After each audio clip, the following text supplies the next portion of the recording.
Hello बच्चों, कैसे हैं आप लोग। उम्मीद है बढ़िया होंगे और पढ़ाई लिखाई बढ़िया चल रही होगी।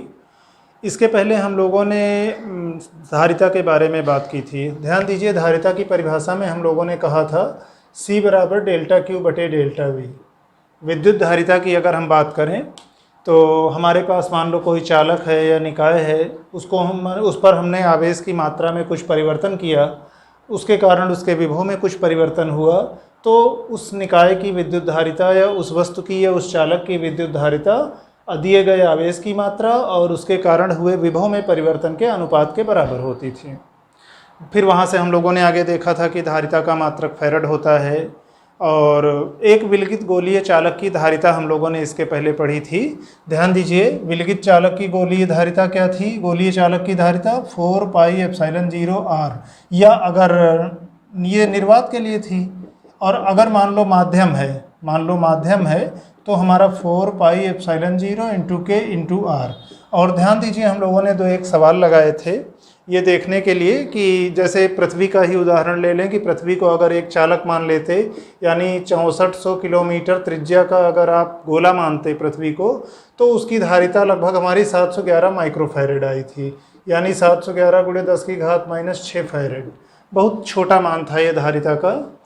तो कुल मिलाकर के अब हम लोग दैनिक जीवन में व्यवहार में बात कर रहे थे धारिता के उपयोग की, कि कहाँ कहाँ उसका हम उपयोग कर सकते हैं।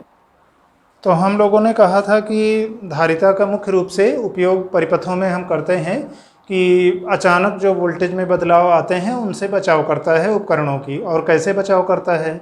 अचानक अगर वोल्टेज बढ़ गया तो पहले वो खुद आवेशित होता है, पहले खुद ऊर्जा लेता है, बाद में उपकरण तक जाने देता है। उसी तरह अगर अचानक ऊर्जा घट गई तो पहले वो ऊर्जा देता है कि ऊर्जा की कमी सीधे उपकरण तक ना पहुंचने पाए, करंट देता है, तब फिर उसके बाद धीरे धीरे असर पहुंचता है परिपथ में घट रहे वोल्टेज का। इलेक्ट्रिक साकर की तरह काम करता है। दूसरा हम लोगों ने कहा था कि अचानक अगर कहीं बहुत ज़्यादा ऊर्जा की आवश्यकता है तो हम संधारित्र धारिता का उपयोग करते हैं, संधारित्र का उपयोग करते हैं। लेकिन अगर हम एक अकेले चालक की बात करें कि हमारे पास एक चालक था, उस चालक की धारिता थी, तो हम व्यवहार में उसका उपयोग नहीं कर सकते। अभी आप व्यवहार में गौर करिए, हम लोग जैसे पंखा है या इलेक्ट्रिक मोटर जहाँ रहती है, उसके साथ एक बेलनाकार सेल की तरह की डिवाइस रहती है, आमतौर पे सफ़ेद रंग की रहती है, ऊपर से देखने में प्लास्टिक की लगती है, किनारे एक पिन जैसी निकली होती है ना, इस तरह से सिलिंड्रिकल होती है, बेलनाकार बंद रहती है और ऊपर ऐसे पतली पिन जैसी निकली होती है। आम बोलचाल में हम लोग कंडेंसर कहते हैं। कंडेंसर भी एक कैपेसिटर ही होता है। और अब हमको व्यवहार में अगर चाहिए, पता लगा कहीं माइक्रोफैरेड की रेंज की धारिता चाहिए, अब पता लगा पूरी पृथ्वी आपके एक संधारित्र का कार्य करती तो उसकी 711 माइक्रोफैरेड धारिता होती, तो इसका तो हम दैनिक जीवन में उपयोग नहीं कर सकते। पंखे में जो मोटर में लगाना है, अगर हम केवल एक विलगित गोलीय चालक का संधारित्र के रूप में उपयोग करते तो हमारा काम नहीं बनता। तब हमें आवश्यकता पड़ी संधारित्र की, कि संधारित्र क्या है। फिर हम कुछ ऐसा जुगाड़ करेंगे। पहली बात तो आप देखिए, इसकी धारिता आप बढ़ा कैसे सकते हो। धारिता का मतलब कि इसका मान तो हम बढ़ाएं लेकिन इसके मान में ज़्यादा परिवर्तन ना हो। दो उदाहरण लेते हैं। मान लो एक बार किसी वस्तु को आपने कुछ आवेश दिया, मान लो 10 मिली कूलाम आवेश दिया, ठीक। एक स्थिति में आपने कहा कि इसका वोल्टेज हमारा 100 वोल्ट बढ़ गया, दूसरी स्थिति में आपने कहा कि नहीं, इसका वोल्टेज हमारा 1 वोल्ट ही बढ़ा। अब आप दोनों में धारिता निकालो। अगर इस स्थिति में धारिता निकालोगे तो 10 मिली कूलाम बटे 100 वोल्ट करोगे तो ये आपकी 100 ऊपर जाएगा, ये 10 गुणे 10 की घात -5 फैरेड आएगी। और इस स्थिति में अगर निकालते C2 तो कितना होता, 10 गुणे 10 की घात -3 बटे 1 करते तो ये 10 गुणे 10 की घात -3 होती।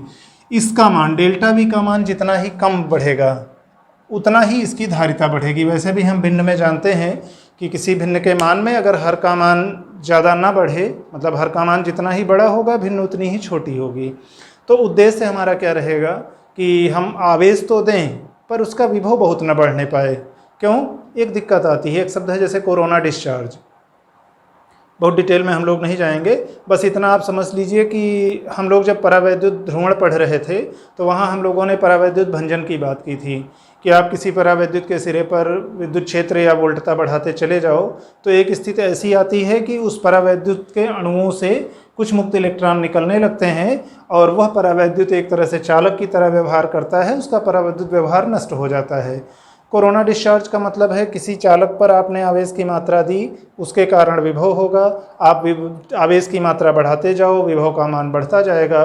एक स्थिति ऐसी आएगी कि हवा उसके रोधन क्षमता को, उसके विभवांतर को, विभव को नहीं रोक पाएगी और वहाँ से अचानक से ऊर्जा या आवेश का समझ लो लीकेज, विसरण होने लगेगा, निकलने लगेगा।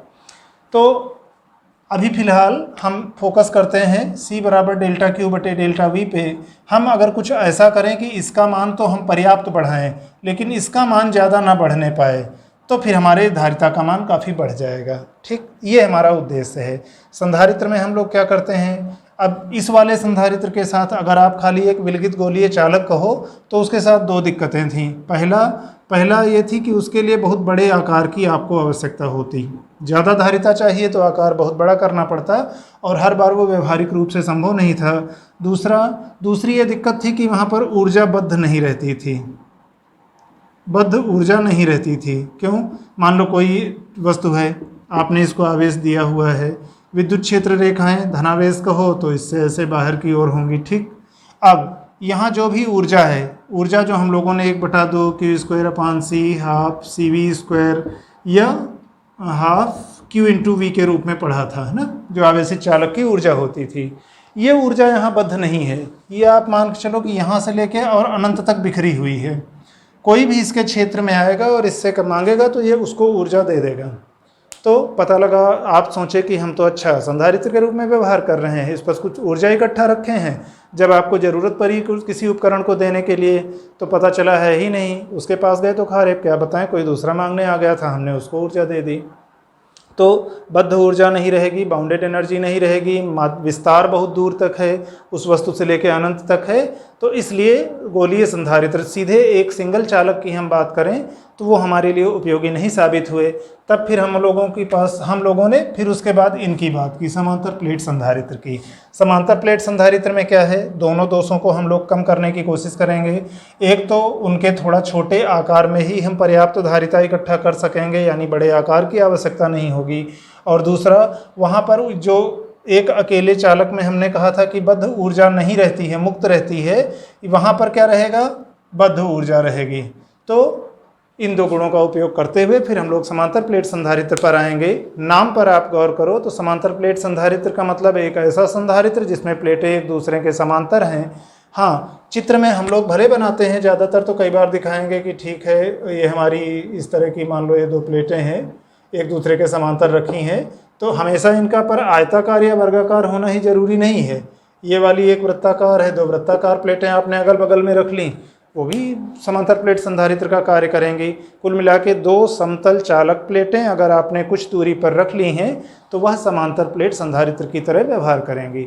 अब हम लोग, ये तो था अभी इधर कहानी की बात कि ठीक है एक अकेले आवेशित चालक को हम संधारित्र के रूप में क्यों उपयोग नहीं कर सकते, बड़े आकार और मुक्त ऊर्जा के कारण।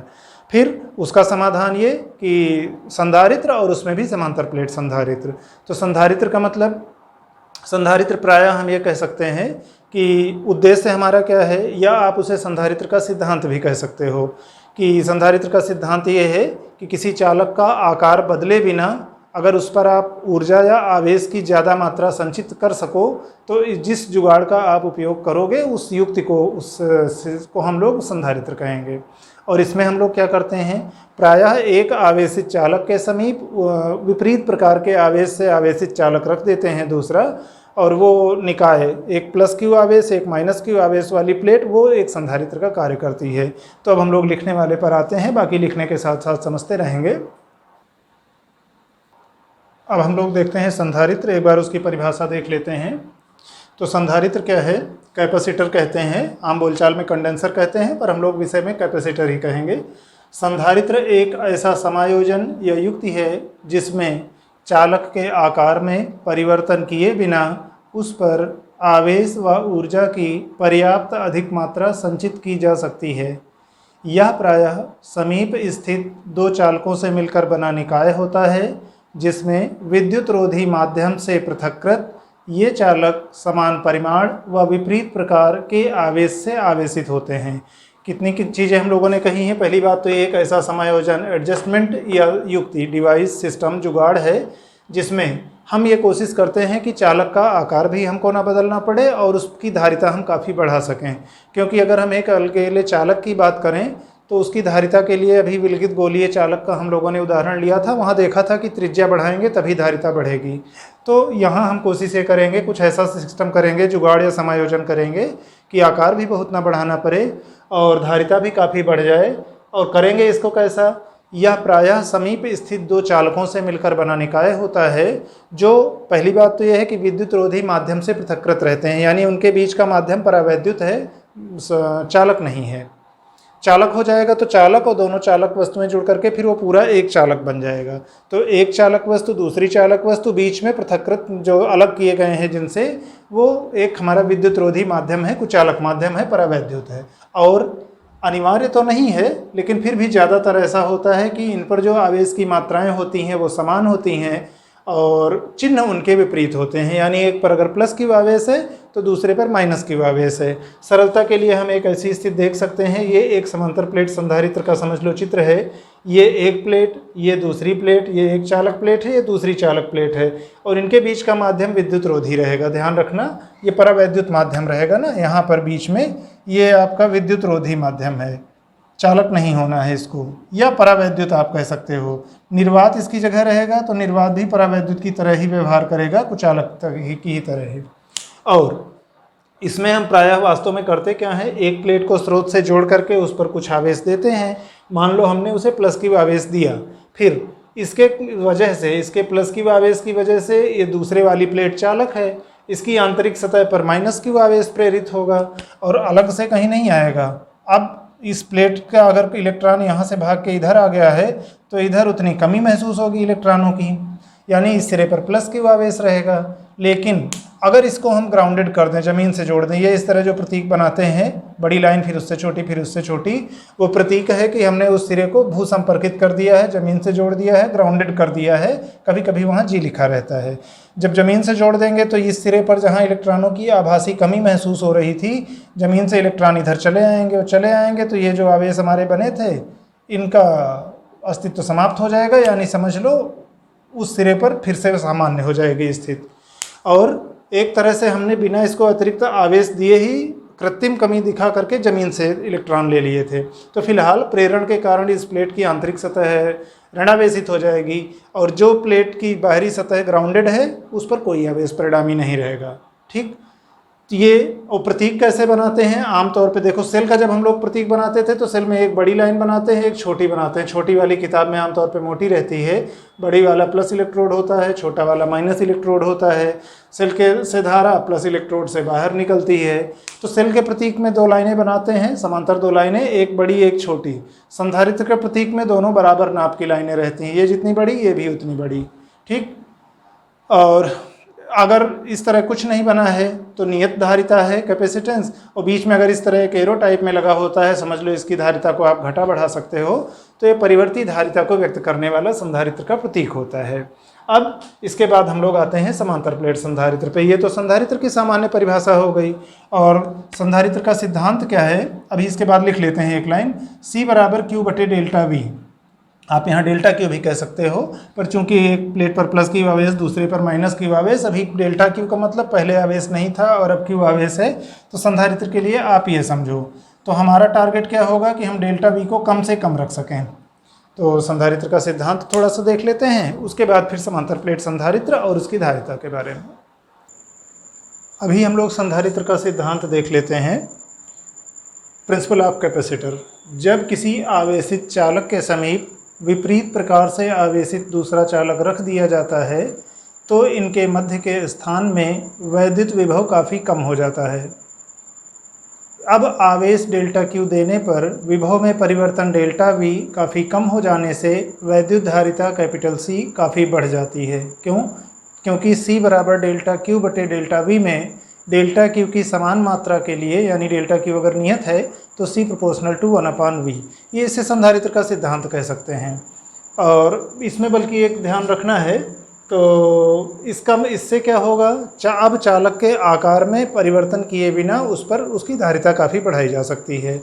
अब आप गौर करो, जैसे मान लो आपके पास एक ठीक है प्लेट थी, प्लस क्यू आवेश, इस पर आवेश दिया आपने, इसके कारण प्लेट के कारण इसके समीप कुछ विभव उत्पन्न होगा। ठीक, मान लो आपने एक दूसरी प्लेट रख दी, उस पर भी उतना ही आवेश है लेकिन ऋणात्मक है। अब बीच में कहीं भी आप देखो, अगर इस प्लेट धन विभव के कारण विभव यहाँ धनात्मक है तो इस प्लेट ऋण प्लेट के कारण विभव ऋणात्मक है। परिणामी विभव काफ़ी घट जाएगा, बहुत हद तक आप कह लो कि दोनों एक दूसरे को निरस्त कर देंगे। आप इस पर आवेश बढ़ाते रहिए, इस पर भी आवेश अगर उसी हिसाब से माइनस क्यू बढ़ता रहेगा तो इनके बीच के क्षेत्र में डेल्टा वी का मान, विभव में कुछ खास परिवर्तन नहीं होगा। क्यों? ये प्लेट जितना परिवर्तित करेगी दूसरी वाला भी उसको निरस्त कर देगी, उसके प्रभाव को।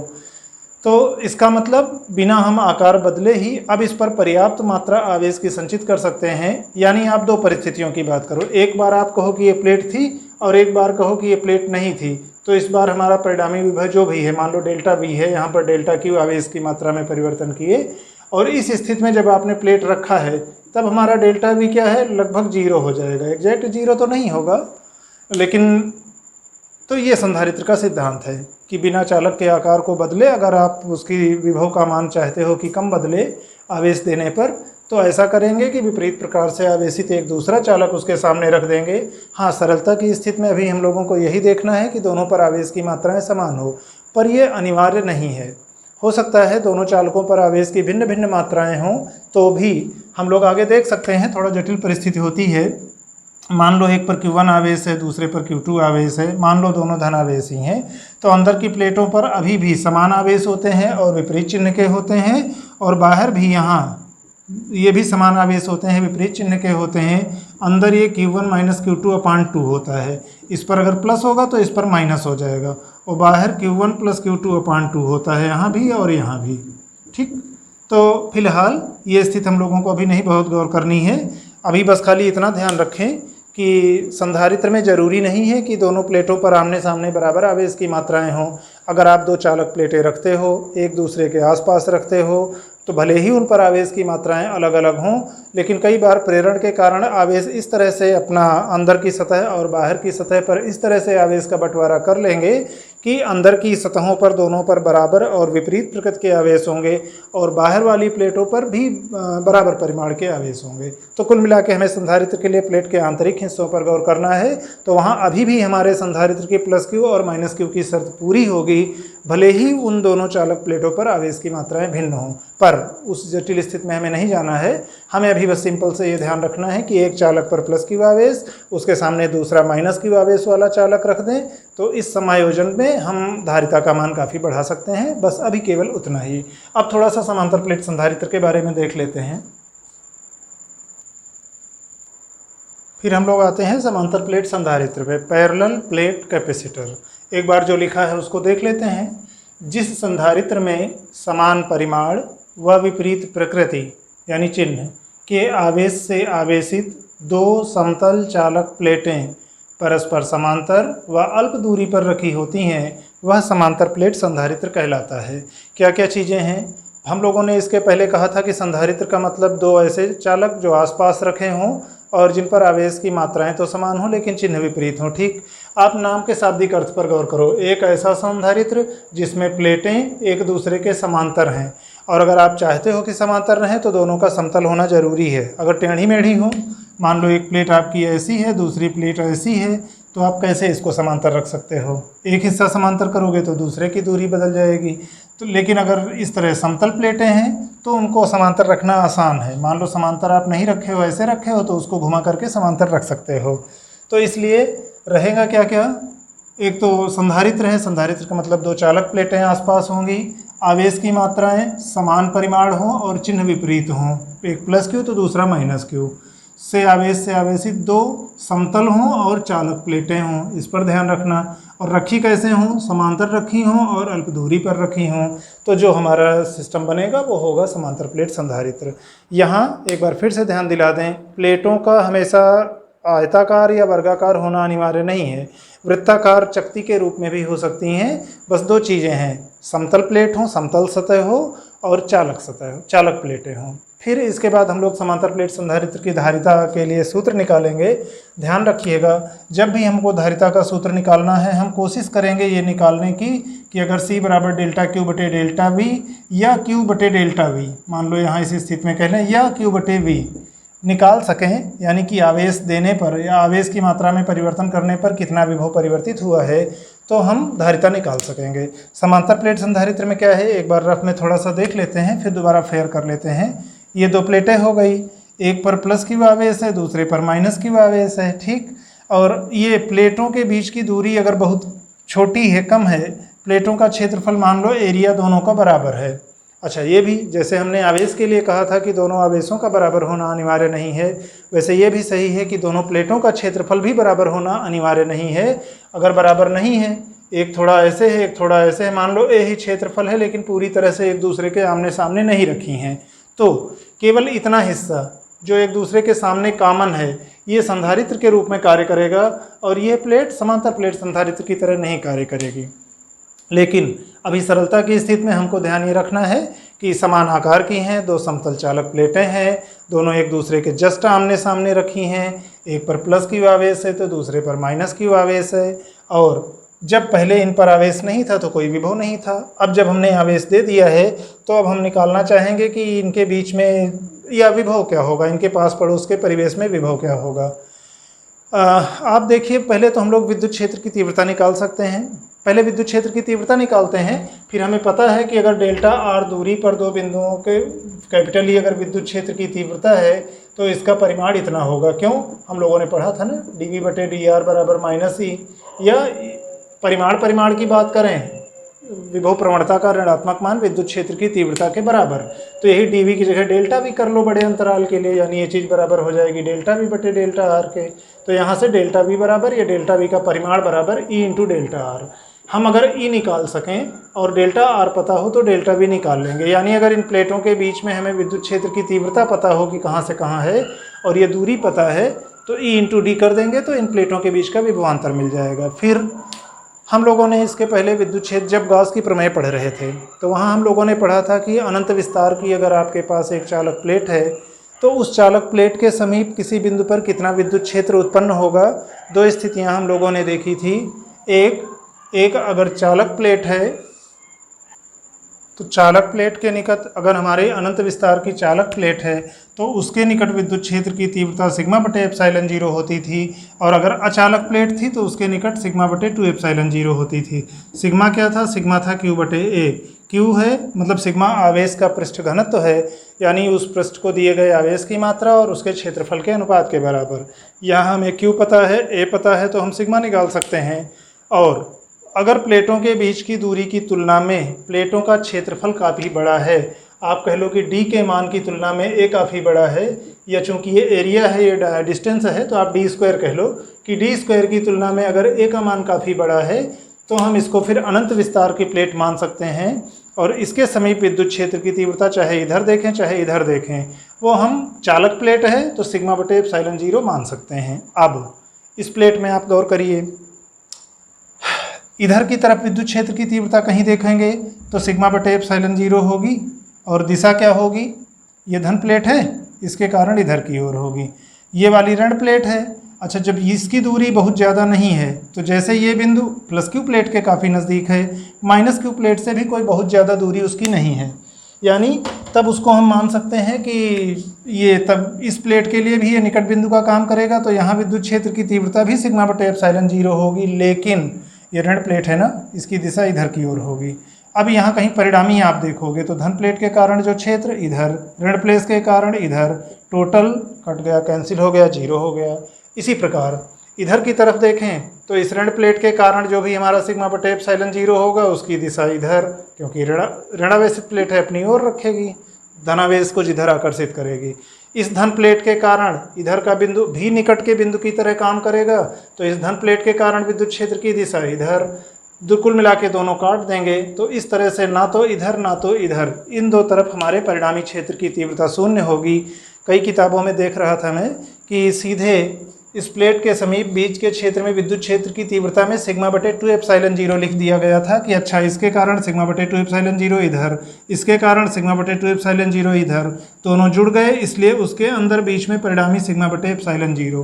पर जब हम चालक प्लेट कह रहे हैं तो थोड़ा ये कहना खराब लगता है, इसलिए ये बात हमें अवश्य ध्यान दिलानी होगी कि बाहर की तरफ के आप इलाके में आओगे तो इसके कारण जो विद्युत क्षेत्र होगा और इसके कारण जो विद्युत क्षेत्र होगा वो एक दूसरे को निरस्त कर देंगे, बीच में खाली परिणामी बचेगा। तो ठीक है, या एक तरह से मान के चलो कि प्रभावी रूप से इस प्लेट पर समझो कोई आवेश ही नहीं है, तब इस प्लेट को हम आवेश की एक समतल चादर की तरह मान सकते हैं। क्यों?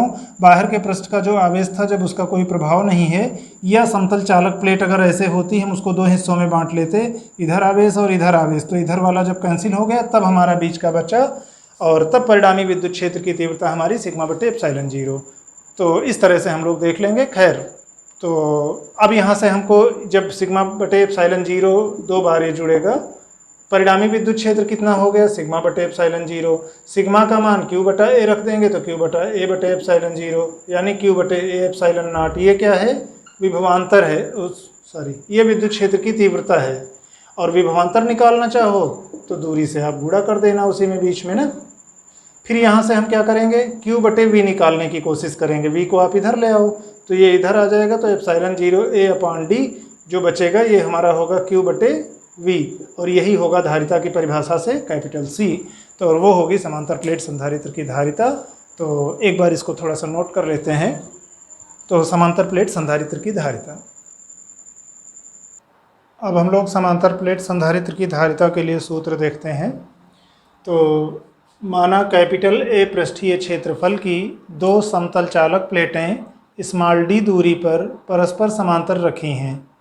इनको प्लस क्यू व माइनस क्यू आवेश देने पर, वास्तव में दोनों को आवेश नहीं दिया गया था, दिया एक को गया था, प्रेरण के कारण दूसरे पर उत्पन्न हो गया था, लेकिन फिर भी यदि इन प्लेटों के मध्य विभवांतर कैपिटल वी व विद्युत क्षेत्र की तीव्रता कैपिटल ई हो तो V बराबर E इंटू डी होगा। पहली बात तो हम ये कह सकते हैं, D दूरी है दोनों प्लेटों के बीच की, E विद्युत क्षेत्र की तीव्रता है जो इन आवेशित चालक प्लेटों के बीच में उत्पन्न हुआ है। तो ये संबंध होगा। क्यों हम लोगों ने मान की अगर बात करें तो डेल्टा V बटे डेल्टा R का ऋणात्मक मान E के बराबर होता है, विभव प्रवणता का ऋणात्मक मान। या परिमाण की बात करो तो डेल्टा R इधर चला आएगा, और परिमाण की बात करो तो माइनस चिन्ह छोड़ दो, डेल्टा V बराबर E इंटू डेल्टा R। तो यहाँ पर डेल्टा V का मतलब हमारा विभवांतर V से है जो पहले शून्य था जब आवेश नहीं था, और अभी जब E विद्युत क्षेत्र उत्पन्न हो गया है, डेल्टा R क्या है? प्लेटों के बीच की दूरी यानी D। तो हम ये कह सकते हैं। अच्छा, अभी हम वो स्थिति मान रहे हैं कि इन प्लेटों के बीच में निर्वात है। तो अगर इन समतल चालक प्लेटों के मध्य यदि निर्वात हो तो हम लोग इसके पहले देख रहे थे कि प्लेटों के बाहर विद्युत क्षेत्र इधर भी शून्य हो जाएगा और इधर भी शून्य। क्यों? इधर का बिंदु भी इस प्लेट के निकट का बिंदु माना जा सकता है और इस प्लेट के निकट का भी बिंदु, क्योंकि डी बहुत कम है ए की तुलना में, और हम इस प्लेट से बहुत बाहर नहीं जा रहे हैं, हम किनारों पर नहीं जा रहे हैं और बहुत दूर नहीं जा रहे हैं। इस प्लेट के पास पड़ोस में देखें तो यहाँ जो विद्युत क्षेत्र इसके कारण उत्पन्न होगा उतना ही इसके कारण होगा, पर दिशाएं विपरीत होंगी इसलिए निरस्त हो जाएंगे।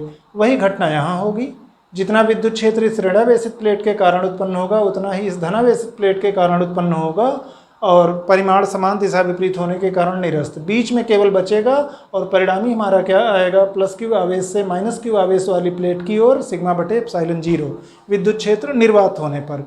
और अगर माध्यम रहा होता तो ये सिग्मा बटे एप्सिलॉन हो जाता। खैर, माध्यम पर हम लोग बाद में आएंगे, अभी निर्वात की स्थिति मानते हुए।